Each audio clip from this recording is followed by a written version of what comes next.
Hey everyone, welcome back to another episode of the Easy Conversations podcast, a podcast about having easy conversations.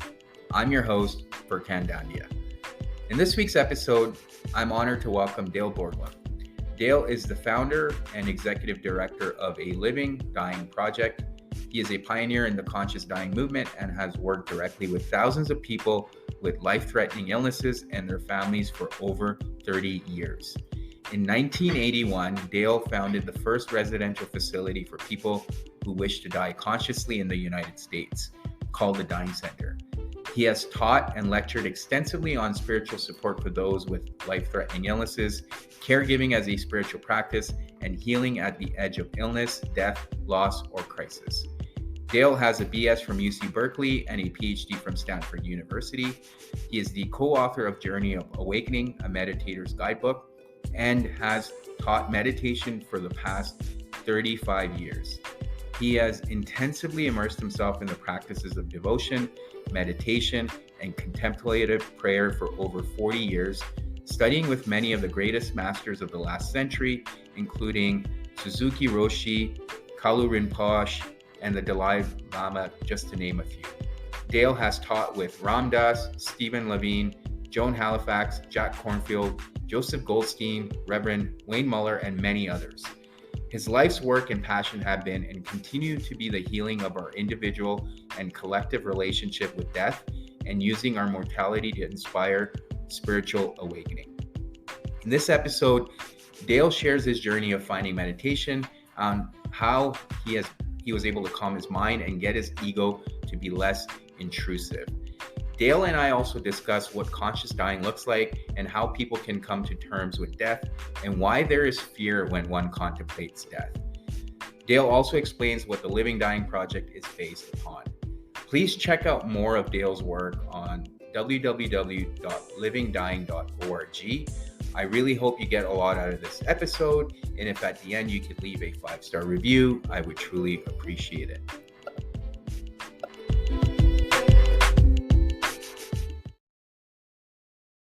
All right, Dale, welcome to the Easy Conversations podcast. Thank you for joining me today. I'm really honored to have you on and looking forward to the conversation we're going to have today.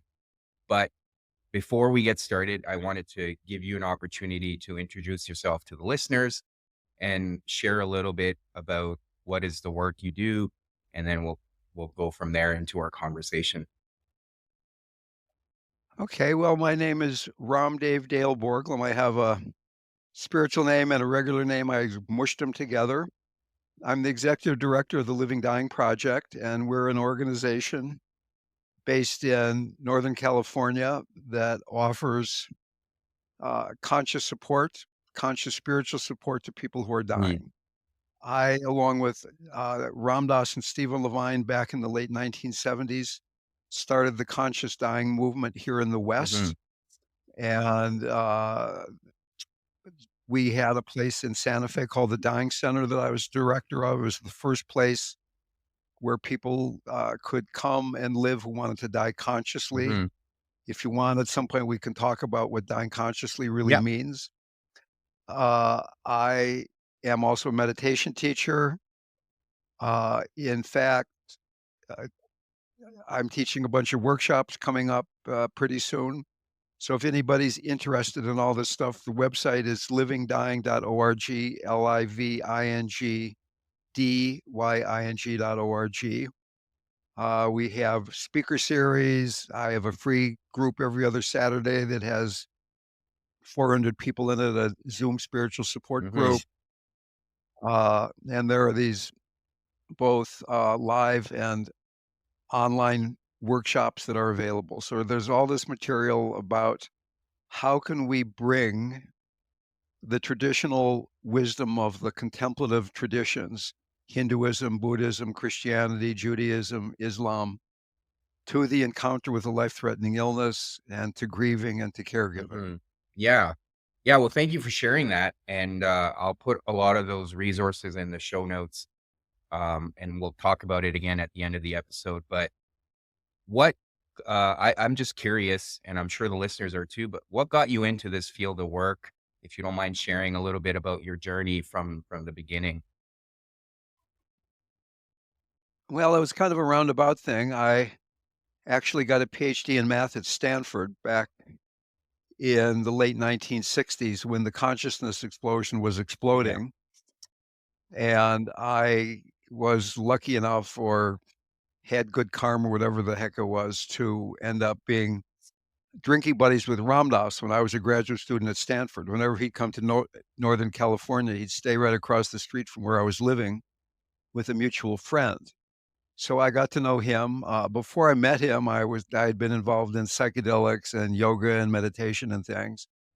But he was, as I'm sure most of the listeners know, somebody who really was able to explain in a very heartfelt and understandable way some of the deeper mysteries of spiritual Hmm. exploration.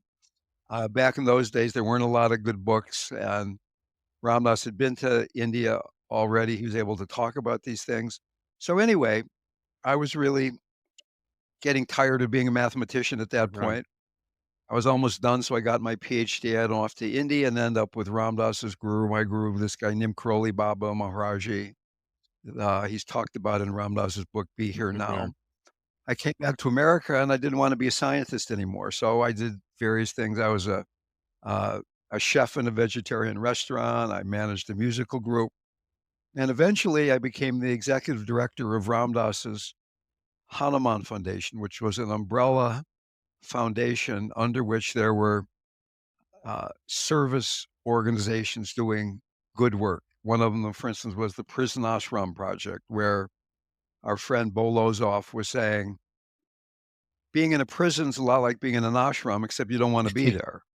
They feed you, you've got your cell to meditate, you've got a set schedule. It's just like being at an ashram, except you're there involuntarily. So if you can change your attitude and use this as a time of diving inside and really exploring who you are, then the only people inside the prison are gonna be the Hmm. guards, and they'll be free. So we were, essentially saying the same thing to people who were dying. You haven't chosen to be in this dying body, but there you Right. are, right? Then can you use this time as a time of awakening? Can you become conscious as you're dying? And in fact, all these contemplative traditions say that the time right after physical death is the best opportunity for spiritual Hmm. awakening. Because right now, it seems like you are somewhere far away and I'm Right. here, and that you've got more hair and I've got less hair, and you're younger and I'm older, and all those things, that there's all this separate Hmm. existence, which is true. I'm not saying you don't have your characteristics, but in the West, we get lost in what's separate. Hmm. And we forget the context of wholeness, of Right. oneness, of pure consciousness, Christ consciousness, Buddha nature, higher power of the 12 steps, whatever you want to Yeah. call that, right? So when you're working with somebody who's dying, it's really of crucial importance to be able to keep both of these dimensions of reality awake at the same time. I mean, it's possible to just deal with the human situation. This is a very sad thing. Somebody's dying. They're losing their body. They're losing their mind. They're losing all their stuff. They're losing all their friends. They're losing Hmm. everything. Right. Or you can just be over on the spiritual side and say it's all pure consciousness. It's karma unfolding. It's all Right. perfect. Nothing to get upset about. But can we do both of these things at the same time? Can we be with the dying humanity? Can we be with the person who might be suffering Hmm. or the person who's making this transition? And at the same time, realizing it's happening in the context of pure Right. consciousness. And in fact, can we realize right now, as we're doing this podcast, that at one level, I'm in California, I guess you're in Yeah. Canada, right? By the funny way you talk, you're in Canada? Yes. It's- Okay. Anyway, sorry, all the Canadians just got mad at me. That's the end of this podcast. Yeah. Anyway, uh, you're over there, I'm over here. As we're doing this podcast, is it possible to surrender into that place where speaking and hearing and feeling your body and all this stuff is going on without tightly holding on to, "I'm doing it. Mhm. I need to do better. I'm inadequate, and I need to get this information. This guy sounds like he knows something, or this guy sounds like he doesn't know a damn thing," whatever you're Yeah. thinking.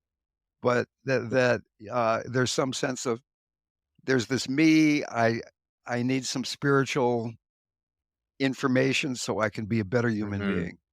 And no, I'm sorry, you can't become a better human being. You're perfect just exactly the way you Right. are, right? My first meditation teacher, Suzuki Roshi, had this great line. He said to his students, he said, "You're all perfect, but there's still some room for Yeah. improvement." Right? So it's that balance of the perfection and the human story that needs Mm. improvement and work and things like that. So that basically, when we have an emotion, just as an example, suppose your friend is dying or you're caring for your Yeah. friend, and suppose the person is afraid, right? In English, we say, "I am afraid." In Spanish, "Yo tengo miedo." I have Mhm. fear. In Tibetan, fear is here. So just in the way we language things in English, it's so much harder not to become identified with the passing mind body state, with the emotion, moving energy, Yeah. emotion. So that very often when we're afraid, in fact, almost always when we're afraid, we get fixated on the trigger. Mhm. I'm afraid because he's doing that, or the government's doing this, or the weather's doing that, or my bank account's doing this, right? Rather than, what does it actually feel like to be afraid? Mhm. What is the bodily experience? Can I be with it, with this embodied awareness, this embodied mindfulness? And then beyond that, can I have compassion for the part of me that has been suffering whenever I've gotten afraid for so many times in my life up until now? Can I begin to have some compassion for that Mm. guy or that woman, whoever it might Right. be? Yeah. Yeah. Yeah. Yeah. So one of the things I do wanna understand based on what you said, so in terms of we are perfect as we are, as you mentioned, but there's improvement needed, and is that more of a in a on a spiritual sense that we need that improvement to to kind of become more spiritual? Is that what the teaching is? Well, when we say in a spiritual sense, that's kind of tricky Mhm. because you really can't separate the spiritual from the psychological or from the physical. I mean, as I was saying before, emotions, moving energy, emotions are experienced in the body. And I really, as a meditation teacher and as a guide to the dying, I really focus a lot on embodiment and physical experience. So many people get involved in meditation as a way of trying to get beyond their problems, to try to do an end run around what's bothering them. If I meditate high enough or, Yeah. or wide enough or something, then I'm not going to feel the crappy stuff that's arising in my life, Mhm. right? Whereas fundamentally, meditation is about becoming familiar with, making friends with a sense of kindness and mercy, who you are and everything that's arising moment to moment. Beginning to have this loving relationship with yourself and all of your experience, Mhm. which at first seems like, okay, I've got to really do something here. But the more you go into practice, at least in my experience, the more it is about surrendering and receiving Right.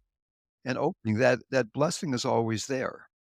I mean, even when we're right now, I'm living in Northern California. There's just been all these Yeah. storms, like this floods and water all over the place, and people are dying because trees are falling on their cars or on their houses, or one kid got ripped out of his mother's arms in the water.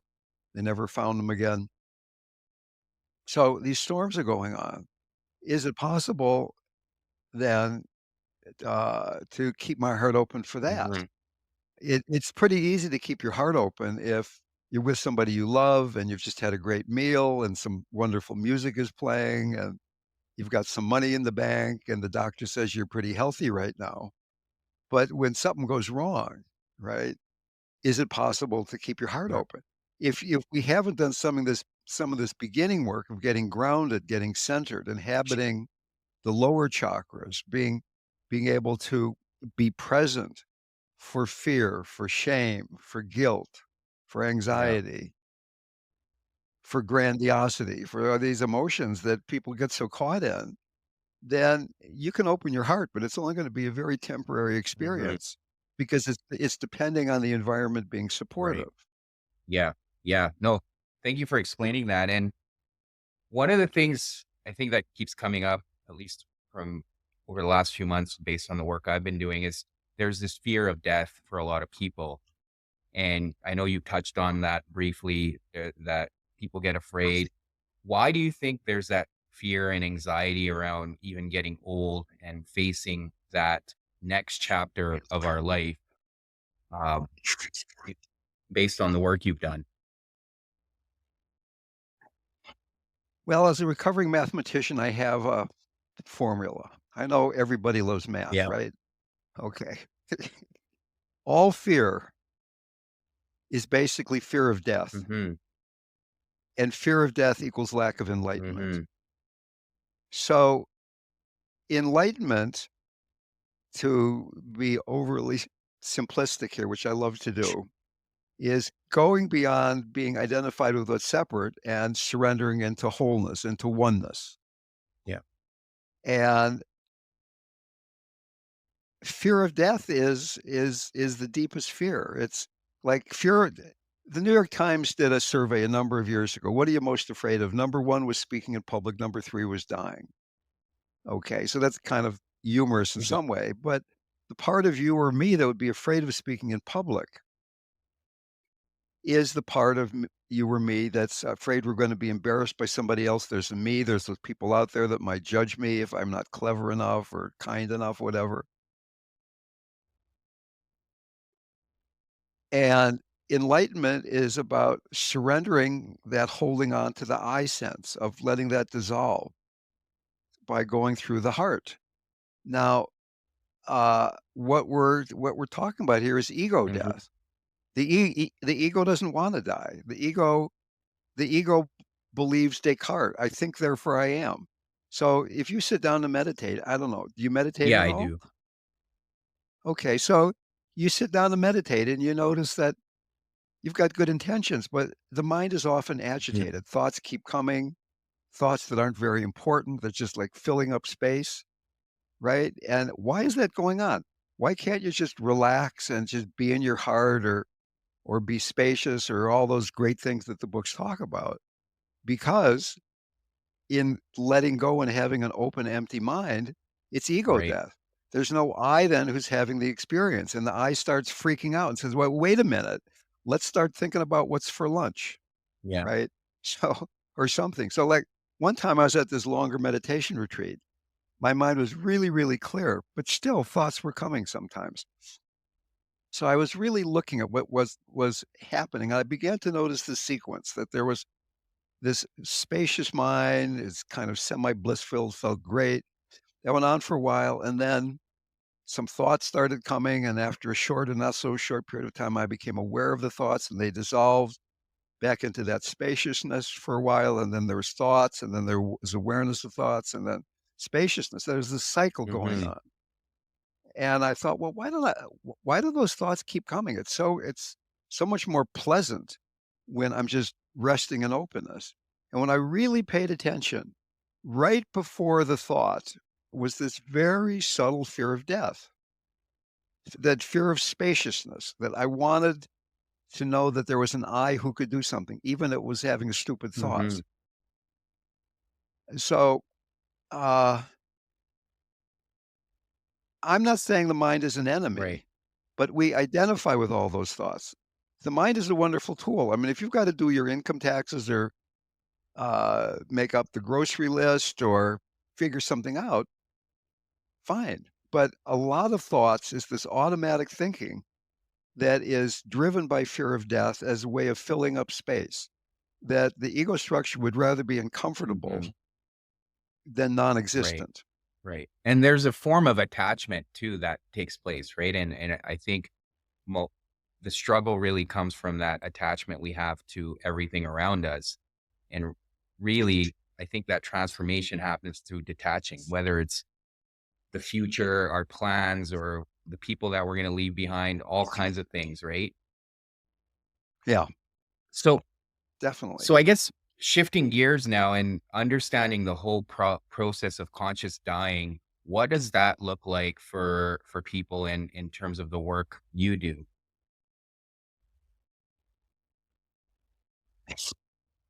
Well, it's a very individual process. I mean, it's hard to say what it looks like for everybody. I don't know if I can do that. I mean, what is conscious living? Let's start there. I mean, conscious dying is only conscious living in the context of death is Right. approaching, right? So, at the most basic level, being conscious is being present. You're mindful. You're not totally asleep. You're aware that you're breathing. You're aware that you're angry. You're aware that you're tired. You're aware that you're horny. Whatever's happening, you're aware. You're not lost in a lot of judgment. Or if you're judging, you become aware that you're judging. So that's one level of conscious living. At the other end of the spectrum, being fully conscious, being truly awake, is for most people a long, gradual developmental process that involves embodied mindfulness. It involves opening the heart of compassion, the heart of devotion, the heart of loving kindness and gratitude and forgiveness. Hmm. It involves going into the stage of tantra where we begin to go beyond good and bad, right and wrong, pure and impure, and realize that it's all sacred. It's all a face of the divine or a face of the Hmm. mother in non-duality that Ramana Maharshi and Eckhart Tolle and Adyashanti and me and a lot of people talk Yeah. about, right? So that being fully conscious is resting in that non-duality. There's not even somebody who's doing it. There's just awareness. There's not I am aware, Right. right? And so that we go through those stages. There's conscious embodiment, conscious mindfulness. Then there's having your heart be consciously open, and as I say, then into tantra and into non-duality. And non-duality is of crucial importance because that's what we die into. Right. In my understanding, having been with a lot of dying people and being with a lot of great saints and done a lot of meditating and taken a lot of psychedelic drugs, that when w the f when you leave the body, the first thing that happens is you open up into pure spaciousness, and the Tibetans say that this is as bright as 1,000 Mhm. suns. That's pretty bright. Yeah. I mean, looking at 1,000 suns, for most people, they would have to cover their eyes. They were afraid their eyeballs are gonna get burned Right. out, right? So, to the extent that you or I or anybody has practiced this surrender into how brilliant life is, how sacred everything is. And many people have had this experience in psychedelics, for Hmm. instance, right, where you see everything is awake. The stone is conscious. The tree is a being, right? That everything is pure Yeah. consciousness. And we think, oh, this isn't a hallucination. This is actually the way things are. I just generally am so preoccupied with everything else. I don't even see Hmm. this. But this is truly a level of reality. And what my understanding and study and experience shows is that we die into that. It's not like necessarily taking a psychedelic drug. It's much more direct and full than that, I would Yeah. hope. But so to the extent that in life you're very busy being me, uh, death is gonna be a pretty big shocker. Hmm. Think about the 2 people. One of them who has a really, really hard time dying, and the person I would imagine be some guy on the 83rd floor in some high rise in New York who's some captain of industry. He says something and everybody goes and makes it happen. He always gets his way. And then the doctor says, "Look, I've got bad news for you. You've got this kind of pancreatic cancer, and you're going to be out of here in Yeah. 3 months." And he's never prepared for that, right? He's always been able to fix things or do whatever the heck he wants. Then person number 2, it's some old grandmother, great grandmother down in Central America, living out in a rural area. She's watched some of her grandkids die. She's been planting and harvesting crops for decades and decades. She's watched people and animals die and leave and be beautiful and be not beautiful and all these Mm-hmm. things. And when it comes time for her to die, it's another moment of that very open Right. living. She's walking around with her feet in the earth. She's grounded. She's heartfelt, right? So, I mean, those are very Yeah. simplistic. Uh, uh, what's the word I'm looking Example. for? Yeah. Examples, archetypes. I mean, it doesn't have to be male, female, and all that thing, but I mean, you get the idea that some people are going to have a lot easier time dying than Mm-hmm. others, and I've been around. I when I ran the dying center, one person came there to die who had been a meditation teacher for 30 years. I thought, boy, this is going to be great to help Yeah. her with the dying process. She had a really hard time because all of her wisdom was up in her Mm-hmm. head, and she got really, really tight when the end of her life started going out of control, when she couldn't control how much pain she had or what her mind was doing. Her meditation process, her practice, her spiritual understanding didn't go down deep enough into her body. It was too much in her head. Mm-hmm. There was another guy then who came who was he'd been a shepherd for many years, tending sheep in the mountains in the Colorado, New Mexico border. He'd watched all these animals die, the seasons come and go. He had an easy time, and he'd never meditated a day in his life in any formal kind of way, but he'd been out in nature almost all of his Mm-hmm. life. Yeah. I mean, thanks for sharing those examples. I mean, it really depends on the person. And I had a recent experience with my grandmother passing away, and I was fortunate enough to talk to her on FaceTime. And it's interesting to your point when you mentioned in your example, the grandmother who just kind of accepts it. That's what I noticed in her. And it was kind of a beautiful experience for me to see someone at so much peace and ready. And it was a lot easier to accept it because I knew there was no pain that came with it or pain of loss. It was more of a felt like almost like a celebratory thing for me because I felt like she knew she was going to a better place. Right.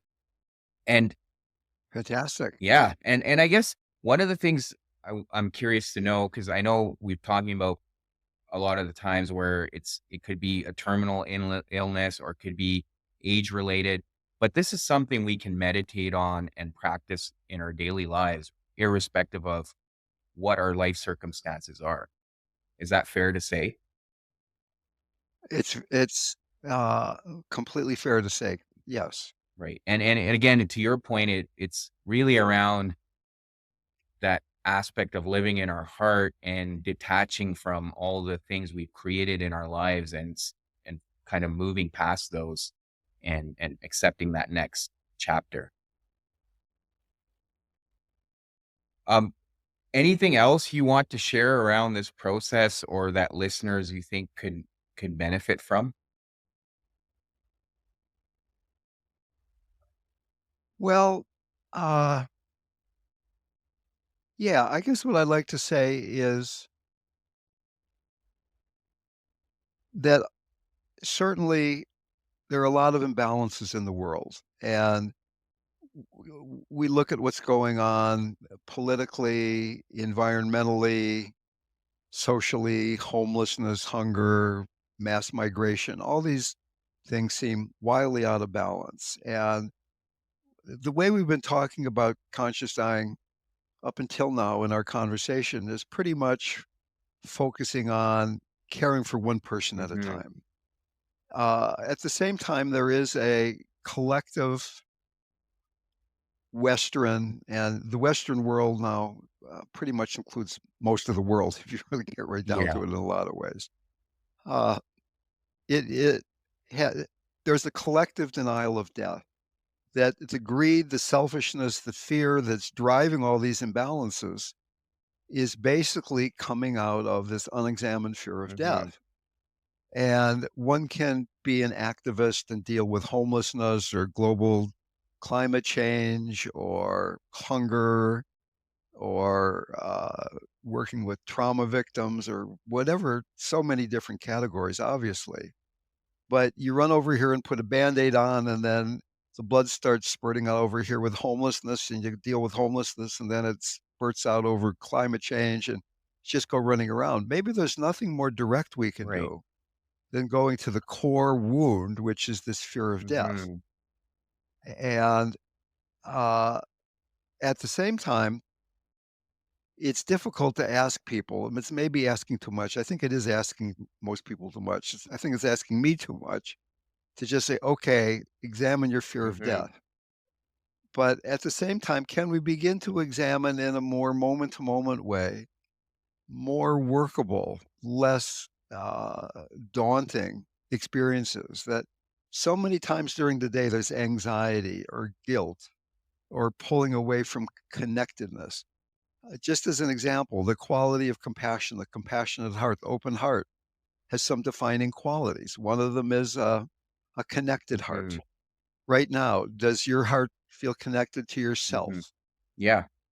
Does it feel connected to me? Yes. Does it feel connected to God or whatever you Yeah. call that verticality, if you Mm-hmm. will? Another quality of the open heart is a spacious heart, one that's not bogged down in a lot of concepts, particularly the concept of I. Can the heart be spacious, allowing experience to arise and pass away moment to moment without grasping? Mm-hmm. And the third thing is it's a warm heart. It's not a cold heart. It's a heart that melts when you feel the suffering of another Mm-hmm. person. So, uh, yeah, it's great to work directly with fear of death, but that fear comes out in much more subtle ways, moment to moment to moment, that are much more Right. workable.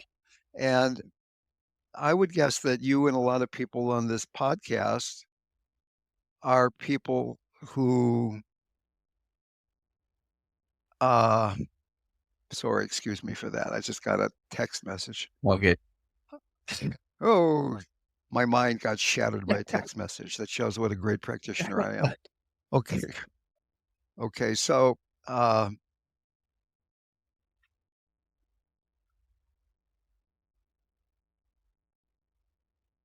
can we, in a moment to moment way, begin to notice when we're disconnected, when our heart becomes cold, when our heart becomes less than spacious? There are certain somatic signals. I mean, for me, when I'm really present, my voice has a slightly different Mm-hmm. quality. My shoulders become a little more relaxed. My lower belly relaxes and becomes full, and I I try to speak and listen and move around and do things from this place of being present and being Mm-hmm. open-hearted. Uh, I've been meditating way longer than you've been alive, I think, and I'm still as neurotic as this guy that's Yeah. talking to you. But I don't really care about that so much Right. anymore. Uh, and so that practice just allows one to get a lot more comfortable in your skin, to be able to realize that I'm a human being who's going to die one Mm-hmm. day, and I don't know when that day is. It might even be before you and I are done with this Mm-hmm. podcast. I mean, we kind of expect we're going to be done in 20 minutes or 10 minutes or whatever it is, and then I'm going to go eat dinner, and you're going to go what you do, and then tonight I'm going to go to bed with who I go to bed, and you're going to go to bed with who you go to bed with, or alone, or whatever it is, and then the next day, you Yeah. don't know, Right. right? So if in fact we really didn't know, if we knew that we were going to die, but we really didn't know when, how would that motivate us to be more present? I mean, like, I'm probably never going to see you again in this life. I mean, and maybe you're so taken with this, you say, "Hey, we got to do this again," Yeah. but I would probably love not. to. I would Right. love to. Yeah. But I guess what I'm saying here is the point is this is the only opportunity to do what we're doing Yeah. right now, right? I mean, I remember once I was in Tibet. Actually, it's a kind of long story. It's probably not worth the trouble, but I've started it, so Yeah. here it goes. So we're traveling to Mount Kailash, 7 days in these Toyota Land Cruisers. I was with a friend who was a pretty well-known photographer in some ways.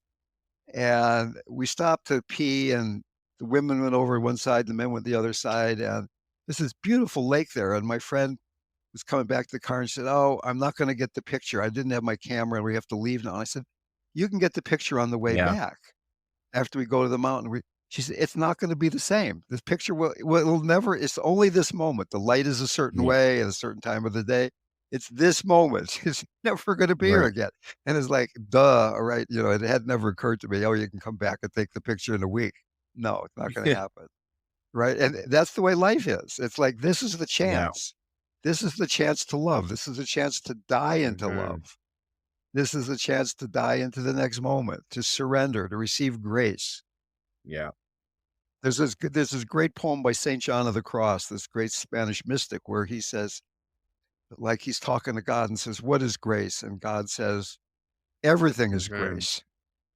And I mean, that it's hard to appreciate some things as grace when you think about what's happening to Ukrainians Yeah. right now, or you think of what's happening to children who are hungry, or you can find so many Yeah. examples, obviously. Yeah. No, and that's, I mean, that's beautiful because I think what you're really trying to highlight here is being present, right? Living in that present moment, because quite often we're so preoccupied with the past or the future, and we forget to really enjoy those beautiful moments that are in front of us, like the now. Right. Or even enjoy the not so beautiful moments. Yes. Well, it's all perspective, right? That's how I look at it.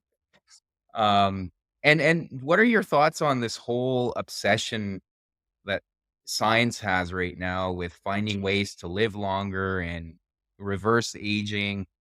What are your thoughts with that?